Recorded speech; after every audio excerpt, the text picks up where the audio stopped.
Hey guys, and welcome to Pheas Airsoft, where today I'm going to unbox this KOER Dragunov.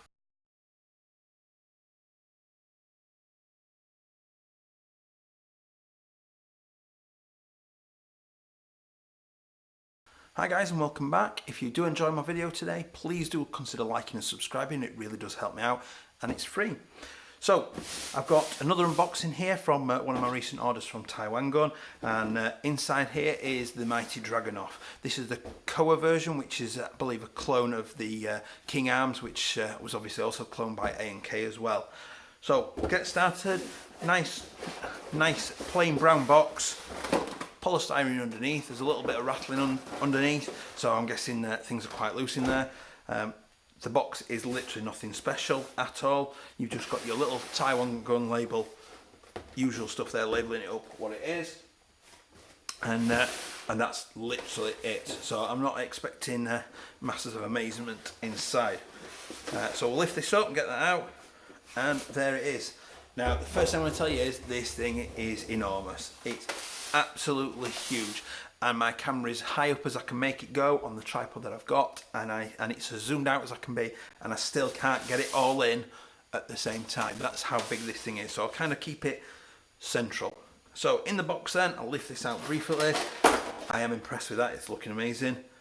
So we've got a cleaning rod in there for unjamming and cleaning. You've got your silica gel in there. You've got your little bag of BBs. I'm not going to say it because you know what I'll say about those. And you've got a little speed loader as well, pistol style speed loader to go with the magazine. So there is the Dragunov. Now this thing is absolutely enormous. It is huge.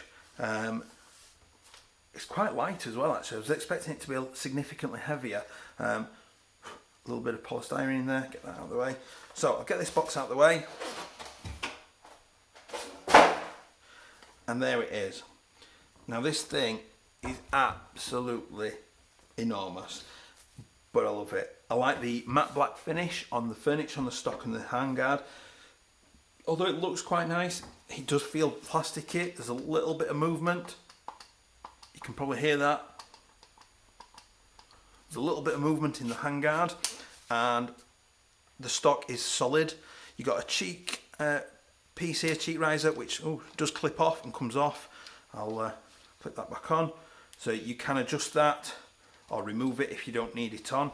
Obviously that's mostly useful, I'm guessing, if you've got the scope on there, the POSP on there and things. Front, it is majority, other than that, the handguard and the stock, it is metal. Remove the magazine, so nice low cap magazine there.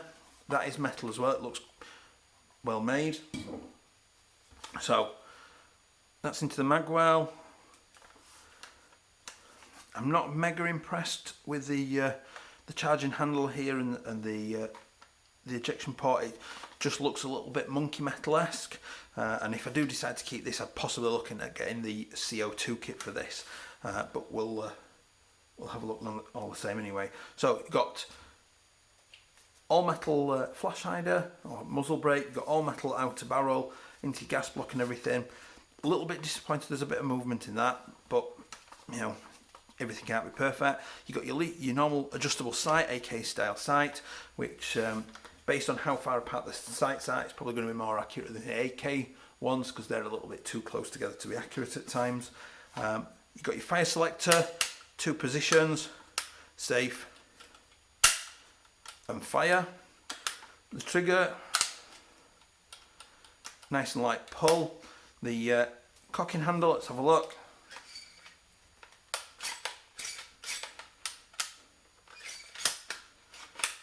Safety does stop it being cocked, I should have realised that. That's a fair amount of force to cock it.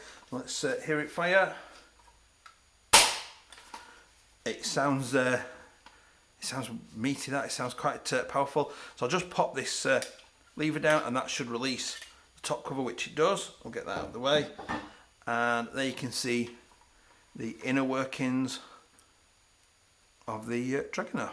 Now I have seen online that you can get a CO2 upgrade, so you remove most of these components, you put a CO2 upgrade in with a CO2 capsule, and basically this becomes incredibly light because it just racks back a little bit to basically load a BB, and when you pull the trigger it just uses CO2 to propel it out.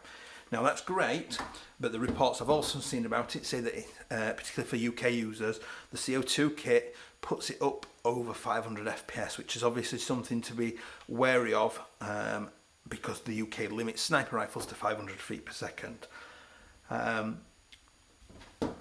It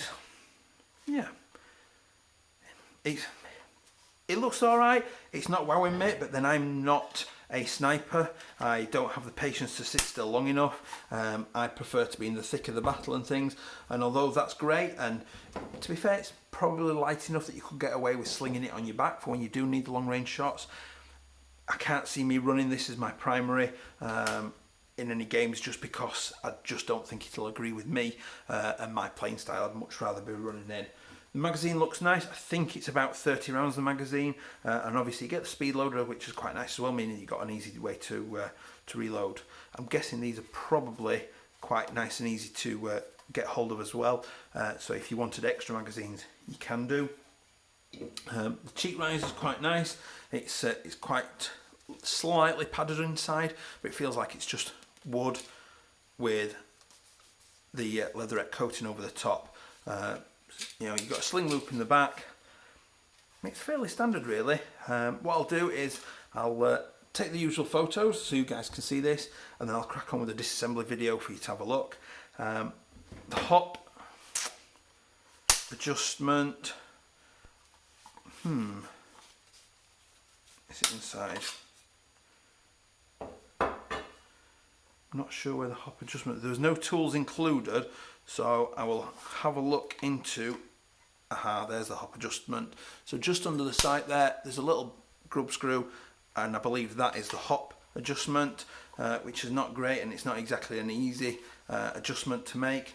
There also wasn't any tools in the box, which I was disappointed about really. They should at least give you the tool needed to adjust the hop unit.